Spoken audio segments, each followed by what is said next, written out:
Hello viewers, I wish to welcome you to this episode of the Mantle Intergenerational Dialogue Forum on Transformative Leadership. It is my honor to introduce two guests. And the first guest is a man who has diligently served as the Attorney General of the Republic of Kenya for a period of 7 years. He is also a distinguished lawyer in his own right, an intellectual who specializes in public international law, constitutional law, criminal, civil, and commercial litigation, and for several decades now has diligently lectured on various courses in law at the University of Nairobi Law School. He is also a senior counsel with immense international domestic experience in dispute resolution. He is a chartered arbitrator of the Chartered Institute of Arbitrators based in the United Kingdom and Kenya chapters. And in other circles, he refers to himself as a boy from his lands. He is currently a professor of law at the University of Nairobi in the Department of Public Law. It is indeed my privilege, and I'm really excited to welcome Kenya's former Attorney General, Professor Senior Counsel Githu Muigai. My second guest is an advocate of the High Court of Kenya and managing partner of Nzili and Subi Advocates since 2016. With specialized interest in digital law, she is a litigation advocate taking on digital rights and internet governance cases as an area of her passion. She is the first lawyer in Kenya and indeed in the world to successfully litigate cases to hold Meta accountable for unfair working conditions that Facebook content moderators face, and challenged Facebook on issues of content moderation. She is also advocating for the courts to declare access to the internet as a basic right in Kenya. She was ranked as one of the top 40 under 40 by Business Daily Africa in 2023. It is my privilege to extend a warm welcome to Ms. Mutemi. And I'm Maria Nzomo, your host.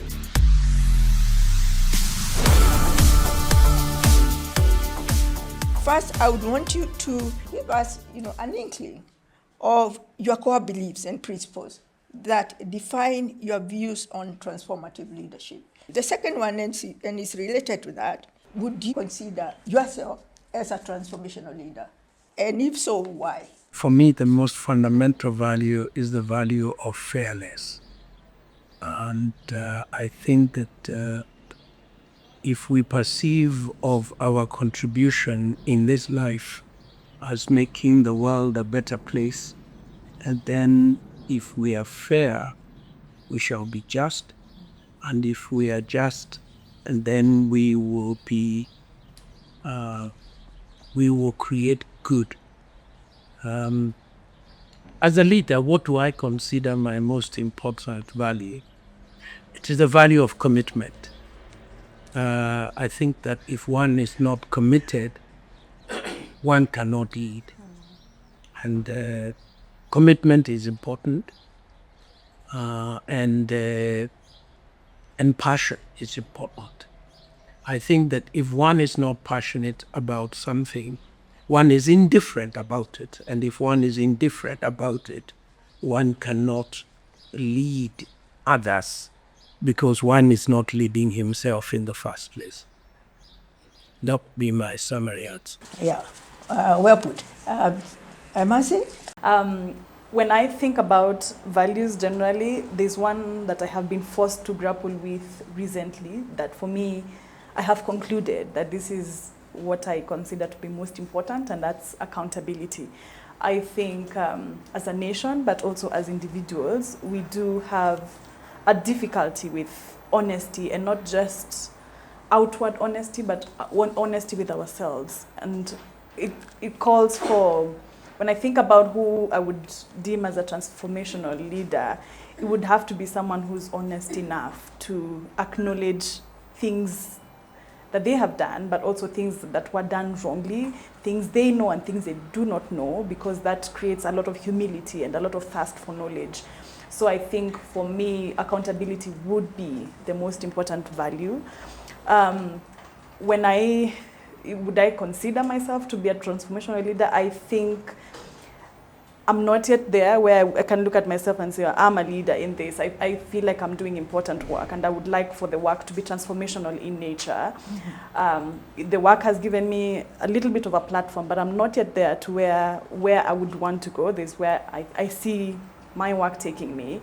But I would say that that is the one thing I would like to embody in my work, to also just force accountability within ourselves as people, as a country, but then also from the leadership side, to see accountability in the things that we do. Yeah. Prof, you didn't quite commit yourself about whether you consider yourself a transformational leader. What would you want to go on record as? I've had the great fortune to do a lot of work at my age, both in public and in private. I think that I can, with some modesty, say that I have made a contribution to our country, to our continent, and I would hope to the world. In those roles that I have played, I have brought passion and commitment. And I think I have helped to make changes that are transformative. And I hope that those who will write about my life and work will deem me to have been a transformative leader. In the service of the Kenya government for 7 years, I tried to bring changes to a legal system that had got stuck in a rut. And I'm very sure that there are those who would say that in those 7 years we did move very clearly, very definitively in the right direction. Of course, there were many, many problems. There are those who may say we didn't move as fast as we ought to have moved. I can tell you for free, when I first went to work for government, my concept of change was informed by my understanding of how a speedboat, races. And I was shocked to learn that government is more like a battleship, and it needs like a whole 7 days to park in Kililini. Take that around in 7 days. Government is slow, and but I do hope that in the 7 years, the little turns that we made were, if they transformed our law, our work. So that would be my commitment. You've been quite humble about it, but also leadership is about humility. So that's perhaps something else we need to add to that. I think I would have to agree with you. I do feel that sometimes, especially here in our continent, we are surrounded by a leadership that that talks about me, myself, and I. And what I discovered when I went to government particularly, I discovered how futile it is to try to change anything unless you have a team. If you ask me, what is the first rule of effective, transformative leadership, I'll tell you, build the team. And if you build the team, you will make transformative changes. If it is you and you and you alone, you will absolutely make no change. And the system has a very well-developed capacity to protect itself. If you go in there and start shaking it on your own, it crosses ranks and it shuts down. And then it leaves you with your megaphone preaching to everybody. You don't know what you're doing. You're not doing the right thing. And if you achieve nothing. Yeah. And perhaps this is a good point to transition to something else we're very passionate about. If you could tell us, why is it so important to distinguish between having a good constitution and having constitutional leadership, perhaps as one of the cornerstones in building the values required for transformative leadership?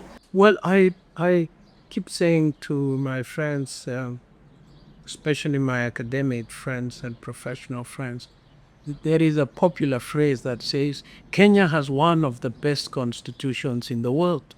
And I say, after teaching law for constitutional law for 30 years, I don't understand what that phrase means. What is a good constitution? That it's printed on good paper, that the font is good? I don't understand. That it's in good English, that it's poetic. I don't understand. A constitution is only as good as its outcomes. If the constitution delivers fairness, that is to say, if it delivers equity, if it delivers, if you say we have the devolution in the constitution, it has delivered healthcare in the villages, it's delivered education, it's delivered infrastructure, then it is a good constitution. But if it is a bunch of high-sounding moral philibites pontificating to the public, I don't think that is a big constitution. To my mind, a constitution draftswoman is aspirational. She thinks of a society that can be, and seeks to capture that society in a document. But that society may or may never happen. Let me give you a very simple example. The law of unintended consequences. We started by saying, wait a minute, the executive is too strong. It's appointing everybody and everything, and that can be good. We should have a process that is mediated by other processes. So we say, supposing we give Parliament power to vet appointments. Supposing we give, now I can ask you today, and you can tell me if you know, are parliamentary vetting procedures creating the outcomes that we wanted? So good idea, yeah, but what is the outcome? Yeah. And you can go on and on about all that. So I think that a constitution is as good as the people who work with it and the culture within which it has to be implemented. We in this country, maybe in our continent, have made, we are very, very critical of government and of the people who run government. And in a way, we suggest that those fellows who run government, are a special set of bad people who have invaded our country. But look at, I like to give this example. Look at, in my case, and in Maria's case, look at your favorite nephew once you put him behind the wheel of a matatu. He becomes a devil that you cannot recognize. He creates 4 lanes, 5 lanes, and traffic cannot move. Would he be different if he was an MCA? No, the same chaos that Now, look at your favorite auntie, the one who taught you Sunday school. Look at her when you give her a microphone and put 100 people in front of her. She becomes somebody you cannot recognize, shouting obscenities and castigating people in language that, So we need an introspection about how do good constitutional systems work? Because they don't work because the Constitution is well written. They work because you have a culture of civility, a culture of responsibility and accountability that is then structured by a constitution. How, Prof, would you, if you had to propose how this should be done, how do you acquire and internalize the values, the culture that you're talking about, the beliefs, that then get your aunt and all these people who get transformed by the spaces they enter to act, in a right manner, even if there is no one looking at what they are doing, meaning becomes part of you. It's like you believe in God. You don't pray because somebody asked you to. It's because you have a certain relationship with God, and you have certain beliefs that inspires you to do that. How do you get there? I wish I would say that I have an answer, but I think that this ought to begin at home in the first instance, and I think that is where our problem begins. The collapse of the family as a unit and the collapse of community. I think most families now, children grow up in a setting where they have been outsourced. Their growth, their nurturing has been outsourced to the maid. Then they are outsourced to the watchman. Then they are outsourced to the driver. Then they are outsourced to whoever. Everybody is looking after the child except the father and mother, because they have outsourced. And the teacher, they have outsourced. Teachers like us really live through a nightmare, because parents, you can see the relief of parents once they have deposited a kid at the university. It is good riddance. Now, Professor. Or even kindergarten. Yeah, now, Professor, make a man of this fellow. Your job now. That's your job. I think that's where our problems arise. And by the time we begin to say, who are these MCAs who are paying themselves for sittings that they never held? But that is standard. That is, even at home, if you go and complain to the people in the village, they wonder, why are you worried? Si wanajisaidia. They are trying to help themselves. So we have a moral system, a value system that has completely collapsed. How do we regenerate it? I think it can be regenerated in many ways.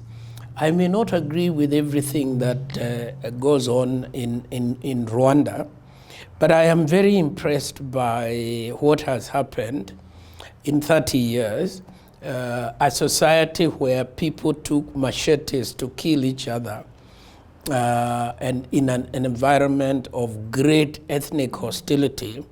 And what they have done to turn, they may not have succeeded 100%, but they have repaired their national ethos, and I think it can be done. I think it's still possible.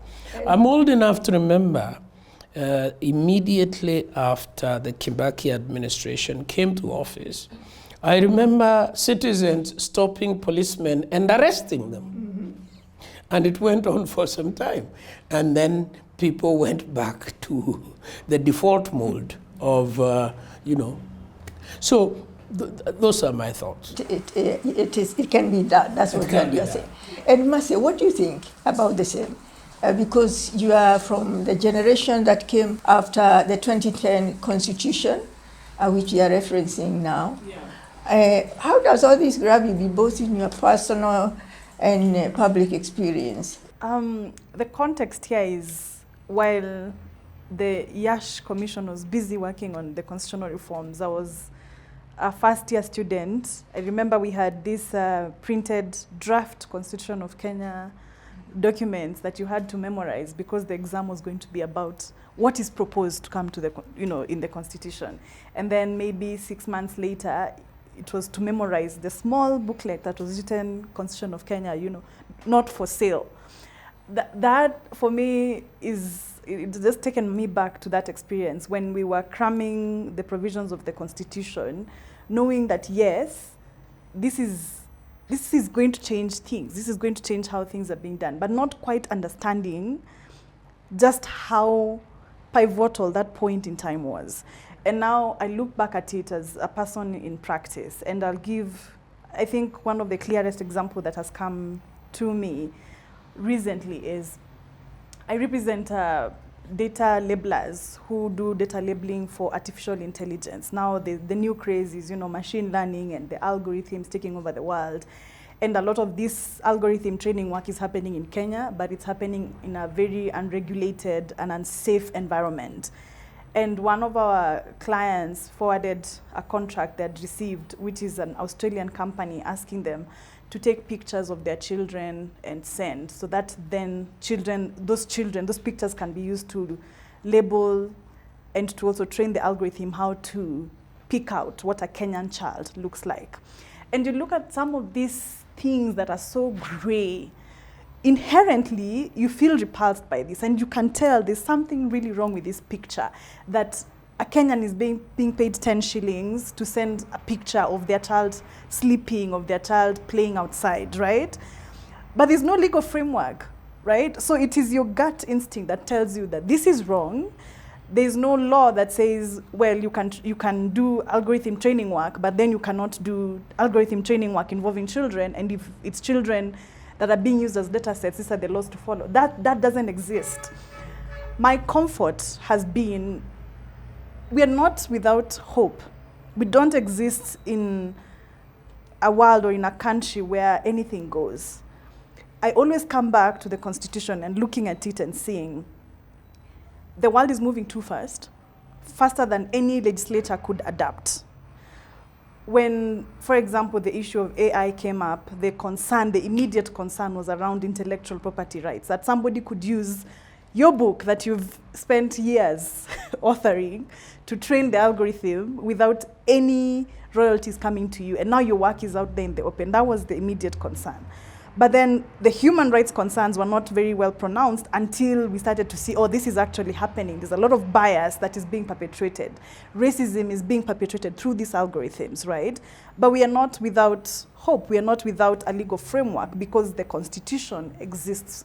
So I have found it to be interesting that in a lot of the litigation that I'm doing, that is digital rights faced, there's no legal framework to back me up. There's no legal framework that tells me this law was violated. But I do have the Constitution that tells me, no, there's a privacy issue here. And you can always fall back on Article 31, right? There's an issue of protection of children, and you can always fall back on what the provisions of that Constitution.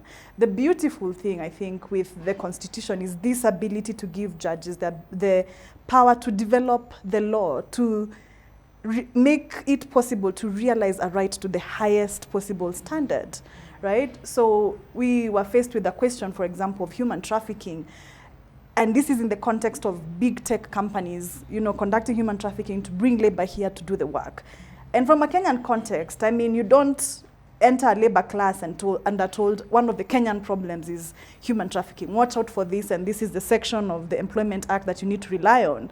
But then you go back to the Constitution and you see these provisions that really speak about slavery, they speak about servitude, they speak about fairness, and those are the things you use to develop this field. This is what we rely on. It's almost like our bread and butter now is constitutional litigation, weird as it may seem. So I think the digital rights field is the biggest beneficiary of the Constitution and the work that went into transformation of the Constitution, just because the world is moving at a pace that we are yet to comprehend. It will take Parliament a minimum of 3 years to figure out what to do in terms of legislating on AI, and in that period, things have moved on and new problems have emerged. Would you then argue that our 2010 Constitution, which, as Prof said, is perfectly good Constitution in terms of the word of the Constitution, that it also can hold its own, or is holding its own, in terms of its implementability, guided by constitutionalism, that people actually, are translating the word, the letter of the law into actual behavior, in that you can go to court and get, your rights using the Constitution. Is that what you are suggesting? The fact of the matter is, the colonial undertone is that we are subjected to an inferior algorithm that could harm us. Our children are subjected to inferior algorithms. This is not the first part of the world where those cases have been brought. And when you look at the way those cases have been argued, their countries do not have this body of constitutional litigation that we call human rights litigation here. So what they've had to rely on is the law of tort to argue those cases out. And if you just develop, for example, the law of tort, before I can draw a straight line that ends at big tech's door in terms of liability, in terms of causation, then I'm never going to get any kind of remedy from a tort regime. But look at what the Constitution has given us. It has empowered us to say what is happening here is wrong. And we can relate this wrong to just the right to life, for example, or the right to dignity, for example, is being impeded here. And you use that to litigate a case that shows absolutely this new way of life where algorithms run the world is demeaning people's dignity, and use that and successfully litigate. And that is the background behind courts saying, we understand why you feel like you shouldn't be sued in a country like Kenya, but we have a constitution. And what it says is that if there are rights that have been violated, then we will hear the case. That in itself is very empowering. It's not very common in many countries, and there are many, many countries that would wish to take that route to defend their people and to defend workers in their countries, but they cannot do that. So my word for it would be empowering. It's a very empowering constitution. I'm sure your audience, your generation, would want to know, who are these beneficiaries of this, litigation you are talking about? Because it hasn't really served us well. We are not seeing this transformation taking place. I agree, but also disagree. I don't think our generation is as docile as the public points them out to be. And I'll give the clearest example. We talk about public participation, we talk about free speech, for example, and we assume that because young people or people of the millennial age do not go up for political seats, then they're not really utilizing the extreme extent of their rights under the Constitution. But at the same time, if you follow conversation, especially online conversation, consistently what's taking place in these platforms is public policy conversations. They don't take place in a very organized manner. They don't take place in a very respectful manner, but they happen. There's a sense in which we are beneficiaries of the gains and we do utilize them. Holding a governor to account is utilizing the Constitution. I don't believe that the only way to do that is to litigate on these issues. I also want to say that I feel like there are many people my age who are actually taking on very challenging cases on challenging public policy, challenging government actions, county government actions, and this is both at the national and the county level. So yes, we haven't reached to where we need it to be, but we can see people on the way there. Yes. I think that's a good way to close that one. And very quickly, and this is for both of you, do lawyers like yourselves uphold the rule of law in their private practice, and particularly when it comes to defending criminals? I've never defended a criminal because I have no way of telling who is a criminal and who is not. Only the court can tell who is a criminal after a very long, long process. I think, first of all, we have a judicial system that presumes the innocence of every person. That's why every person is an accused person, is a criminal defendant, until evidence has been. For example, what the public refers to as pejoratively, for example, you say, he murdered him. That is a very uninformed conclusion. Murder is a conclusion of law. It means what you can say is that he killed him. That's a fact, because this is his gun, that is the dead body. He shot him, he killed him. Did he murder him? It may very well be no. Why? Because he was provoked. Because he was mentally incapable of forming the necessary intent. There are 1,000,001 defenses that doesn't make it murder. Okay, and there are many other offenses. So do lawyers defend criminals? No. Lawyers defend accused persons accused of crime. And That is the privilege of the rule of law. That if you live in a country that enjoys the rule of law, if allegations are made against you of a criminal nature, you will go before an impartial court, and you will be given the benefit of the doubt. You will be assisted in your defense by an independent lawyer.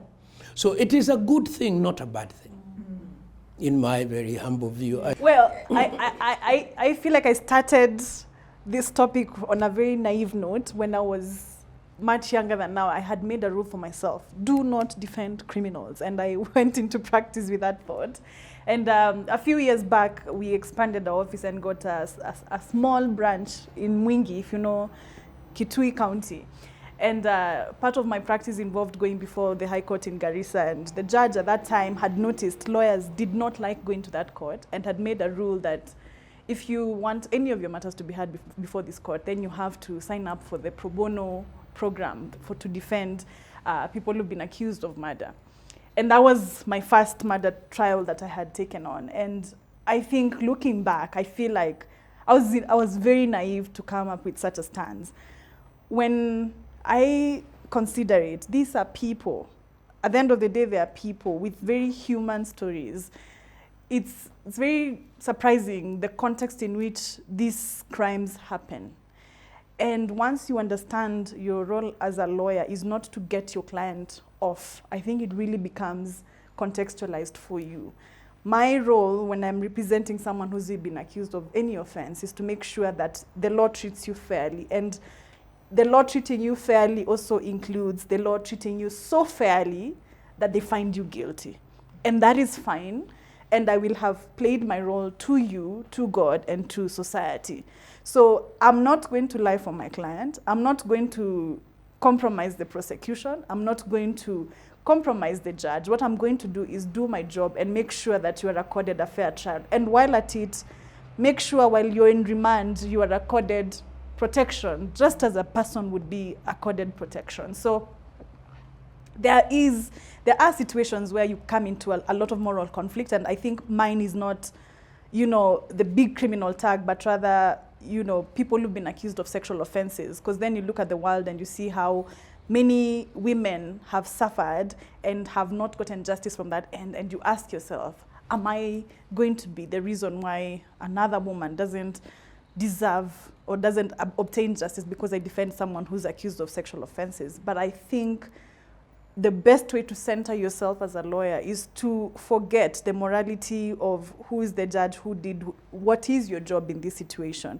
Your job is to make sure that the system works fairly. And if you feel that the system is not working fairly, including that the judicial process has been compromised, it is your duty to raise the alarm on that. Mm-hmm. Good law teachers teach that no lawyer should ever try a case that he can settle. Mm-hmm.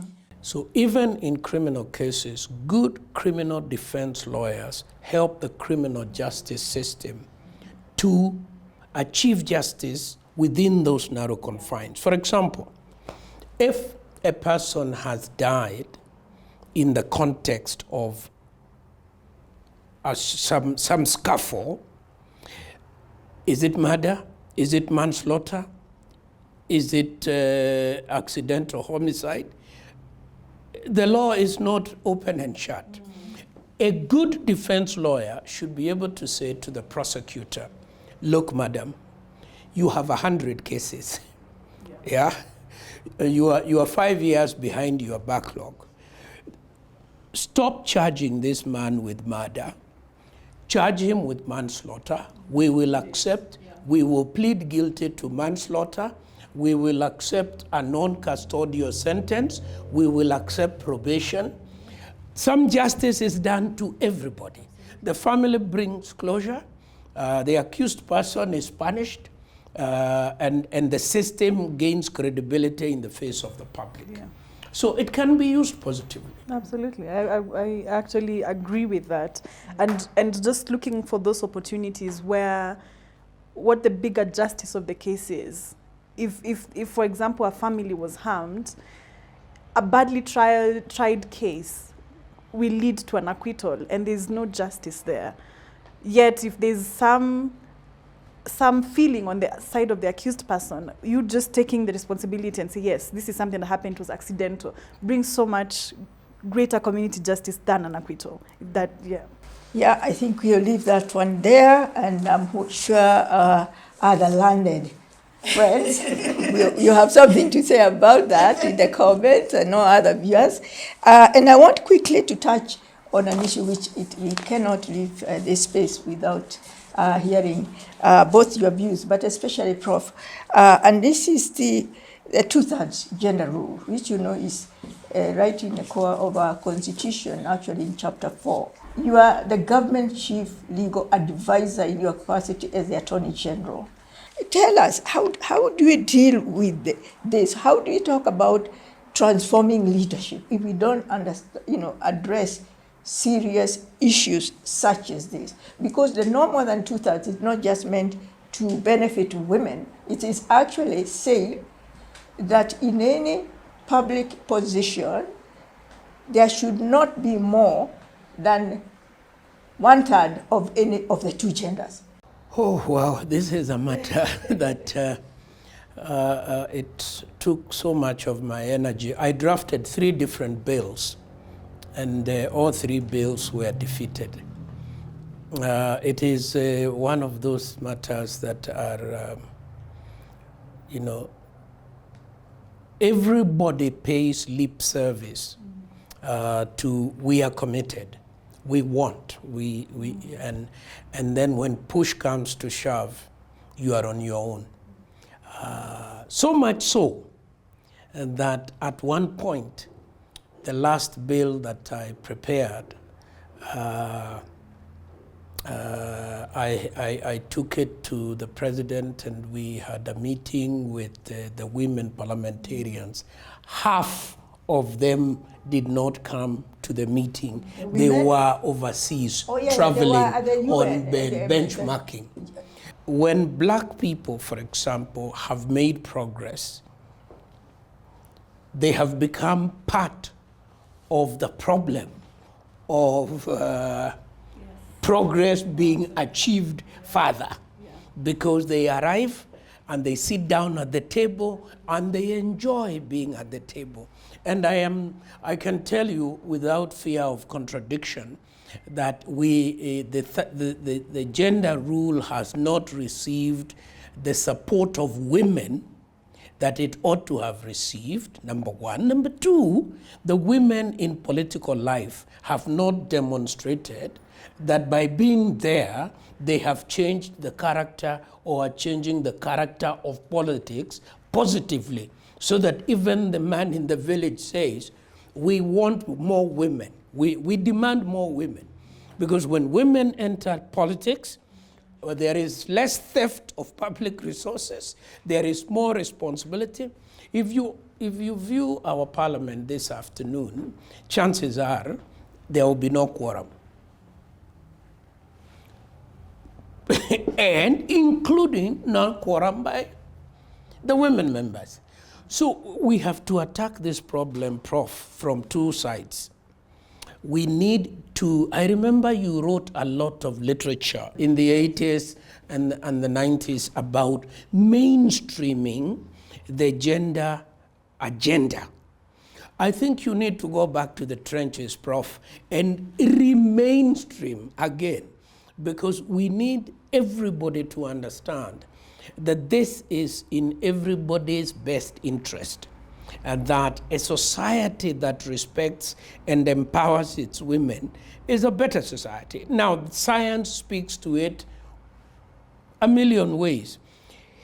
The more women get educated, the longer they stay in school, the better the society becomes. That is science. Absolutely. Yeah, they have fewer children, the children are healthier, and the community as a whole makes leaps and bounds. For as long as we don't educate women, for as long as we don't empower them into public service and other things, society remains backwards and primitive. So we need to make that case afresh. But we also need to make the legal and the technical work. My own view right now is very radical. The small steps are not working. And when I went to Bomas the other day, I did make some remarks that were not very well received. I would still make them today. We need to abolish women reps. They are not helping. They are a real drain, and they don't empower. Yeah, we need to have a smaller house. And replace the women rep with what? With we need to draw constituencies where there is a man and a woman elected from each constituency, and then close the question. Because all these other technical ways we've tried to achieve gender parity have not worked. We need to abolish the Senate so that we need to cut the House into half. We need to cut the constituencies into half. Then in each constituency, I don't know why, take the great Commonwealth of Kiambu. I think it must have up to 15 constituencies. I don't see that there is better representation the more you subdivide. You can just say there will be 4 constituencies in Kiambu, you name them, and in each constituency there will be a man and a woman, a man and a woman. That's the end of the story. So we'll have a parliament of 90 people. Finally, they will be able to work, and that's my view. And indeed, you can expect what you have just said.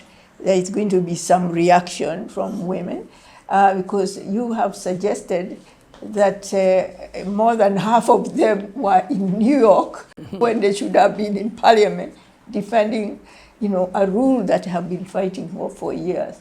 Because you are suggesting that being female does not make you a champion of female causes. That is maybe very quickly, if there is something, Mercy, you can add to what Prof has said. Yeah, absolutely. I think it's one of those debates right from law school. Is it the law that changes morality, or is it morality that changes the law? And at the root of this problem is it's a misogynistic society, and you see it everywhere. You see it in the femicide that's very rampant here. You see it in how women leaders are evaluated and the lens that is used to evaluate them. You see it in practice, and how law firms have become these breeding grounds, for example, of sexual abuse against women. You see it everywhere, right? So the question then is, do we wait until a time when people respect women more, or do we force change through the legal process, or through like a radical suggestion like Prof has made, which is just have an equal number of men and women? And because there does seem to be a purposive pushback to make sure that we never get as many women, right? So then how do you counter that? Is it through a law, or is it waiting for society to organically get there? I will say this. It's true that when it comes to the issue of misogyny, it's not just men who are the perpetrators of it. Sometimes it's possible to look at it as this private hell created by men, and then women standing guard outside to safeguard it, because there have been women who have benefited from that process, who've become beneficiaries of a patriarchal society. However, that's not to say that when a woman becomes important in a society or gets a leadership role, that is who we are going to use to determine whether women deserve more leadership positions or not. Because the counter argument would be, but men misbehave all the time in politics. Should that be an argument for let's not have as many men in politics because there are more men misbehaving? And I compare it to the experience of, black people versus white people, where they say for a white person, it's enough to be mediocre, but for a black person, you really have to be excellent in everything you do for you to be respected. So it's the same thing. Because of years and centuries of discrimination and being sidelined, when you become a woman of note whatsoever, immediately it's your personal life that is out in the open, and it has to look a certain way. It's your sexual life that is on display, and it has to look a certain way. Otherwise, you're not making a case of why we should have more women. But what we need to do, a fair position would be to approve the rights and wrongs of women, so that we are able to evaluate you for who you are, your politics, your stand, just the same way we do to men. Thank you very much for that. We are getting close to the end of this discussion of today. Again, on this one, your earlier years, you are more a professor than you are today? First, I am a great advocate for education and a great advocate of its transformative capability and a great example, personal example of how education can change the life of a human being. When Tony Blair became Prime Minister, he was asked, what is your agenda? And he said, I have 3 items on my agenda as Prime Minister. What are they? Education, then education, then education. Now, I personally cannot say enough about how important education is. Kenya is a wonderful example of what education has done for us. I don't think we stop to ask ourselves, when they say that diaspora has sent home 50 billion, I don't know whether Kenyans stop to ask, what is diaspora doing? I can tell you, if you are cleaning a toilet, you have no shilling to send home. You are sending home because you are skilled or semi-skilled. Therefore, you have an income that has a disposable surplus. And that is created by education. This diaspora, they are technicians in hospitals, they are nurses, they are teachers, they are whatever. Every investment that was made here in the 60s, in the 70s, in the 80s, and continues to be done, is what makes Kenya one of the largest diaspora remittances recipient in the world. That's one example of what education can do. But also what it can do is what we see here in this room. Starting with yourself, Prof. Oh, I've already talked about myself here, but starting with myself. If you look at the people in this room doing the things they are doing, you don't do these things if you are illiterate. You do these things because you have knowledge and skill. And I feel very sad when every time I hear the conversation going into, I have a degree and I have no work. I have a degree. This is colonial mentality that you go to Alliance, then you go to Makerere, then you come home and become a DO. It's a colonial experience. You don't go to university to get a degree so that you are given a job behind a desk and so that you wear a tie like me. I mean, you go to school to be empowered. Not only about what you do, about numeracy, literacy. And let me give you an example. In this country, one of the worst areas of our undereducation is financial literacy. You find a whole professor of medicine, yeah, he's being conned by conmen. He's gone to buy 50 acres of land in Oldonyo Sambuk. And he has no literacy to tell him, how do you check that this sort of transaction is actually valid? So to my own mind, we go to school to arm ourselves with the skills we shall need to navigate life. I get a degree in law, and then I go to the world and I say, what do I really, truly want to do with my life? I want to be a producer of music. And the day we reach there, then we shall disconnect getting the degree and becoming a lawyer. Those are two very separate things. And I think in law we have succeeded. Maybe of the 100 students who graduate every year, maybe 70 become, maybe less than 70 become lawyers. They go to do other things. And I think that that is a good thing. And finally, to answer your other question, it is this education that we are getting that should equip us with the value systems that she started off with: accountability, responsibility, ethical conduct and behavior. That is what, and I know, like you do, because I've been a teacher of many years, when I turn to the blackboard, although they have abolished it, the student never, ever, ever takes seriously the blackboard. The student looks at you, listens to you, looks at how you behave yourself, how you conduct yourself, and that is what the students learn. The blackboard is, by the way, yeah?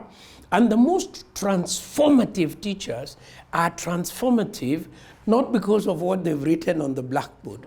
It's what they say and how they impact the student. And the student says to himself, I want to be a version of that lady. Yeah, quite correct. I share that with you, as you know.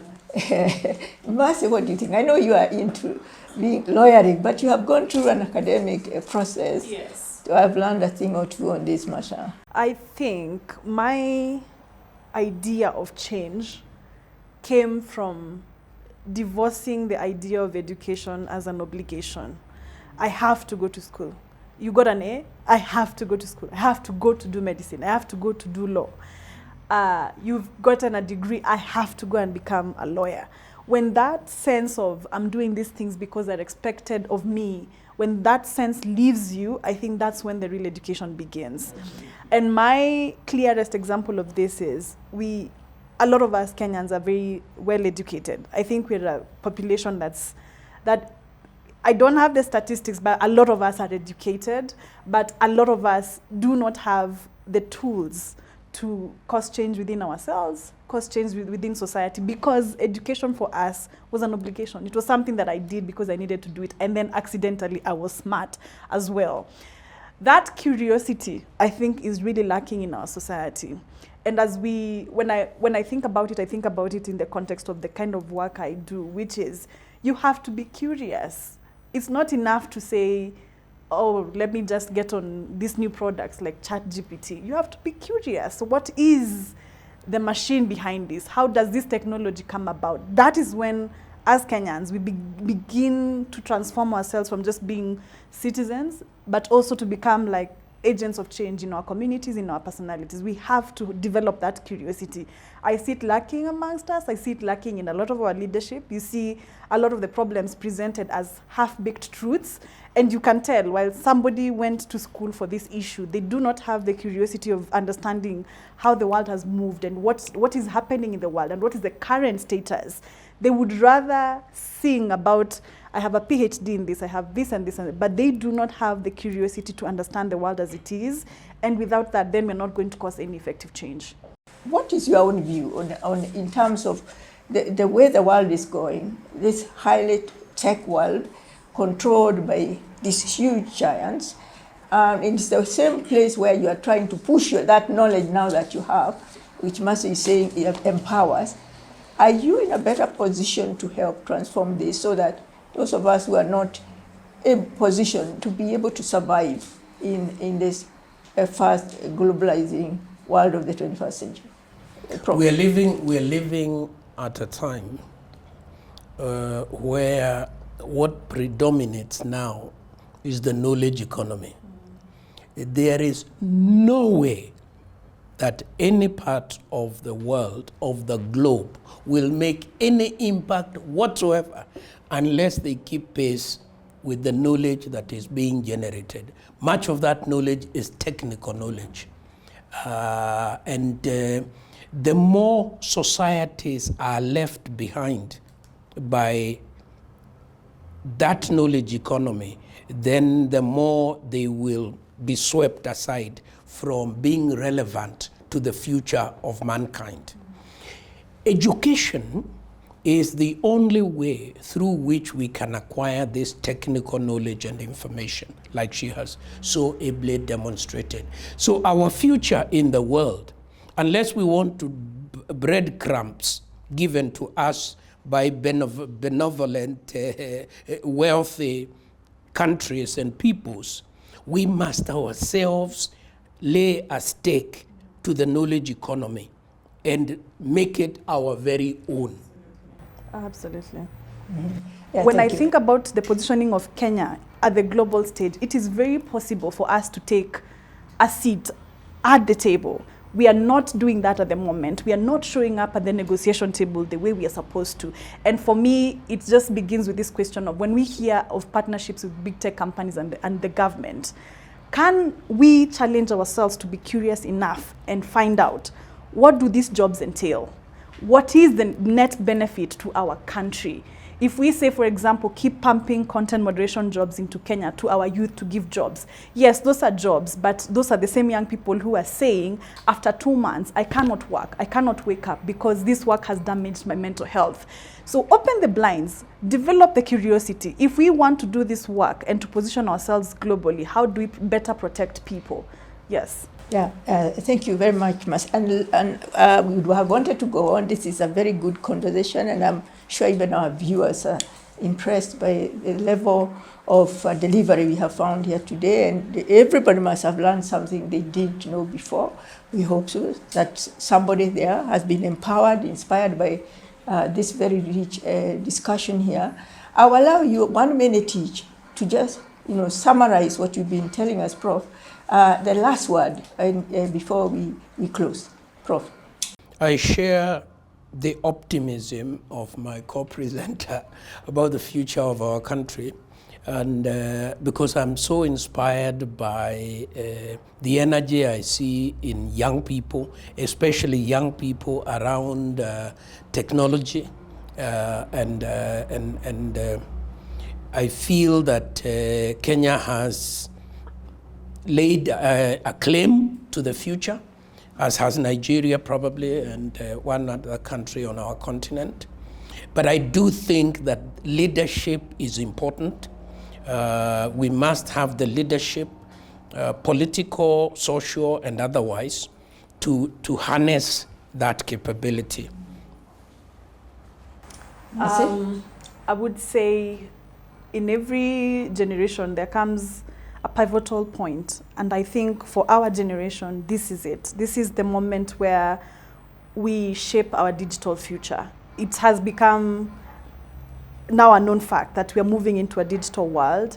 This is the moment where we decide, as we go into this age as a country, what morals are going to guide us, what ethics are going to guide us. If we are talking about digitizing our systems, is it going to be based on exclusion, where 50% of the country doesn't have access to the internet, but all government services are online? What really is going to shape what our future looks like? And that, for me, is a big call to everybody to get involved in conversations around policy, shaping internet governance, to litigate issues that have to do with internet governance. I mean, challenging systems like Huduma number is part of that process, that yes, we want to digitize, but what is the ethics, what is the morality underlying it? So I think this is an important moment for us as a country, and we really need to immerse ourselves in the process, yes. You have heard it, viewers. It was actually the best we could expect from our two guests today. I thank you, all of you, our viewers, for staying with us. And most of all, my two guests, Professor Githu Muigai, thank you so much for the time you've been with us. I know you have had to sacrifice a lot to be here. And Mercy Mutemi, who is an upcoming advocate, and I wouldn't even you call you upcoming, you're already getting real seasoned. You had a lot of good things to offer in this show, and we thank you a lot for creating the time and inspiring especially people of your generation that it can be done, but it is work in progress. Thank you, everybody, all the viewers, and all of us watching this program around the world. Thank you.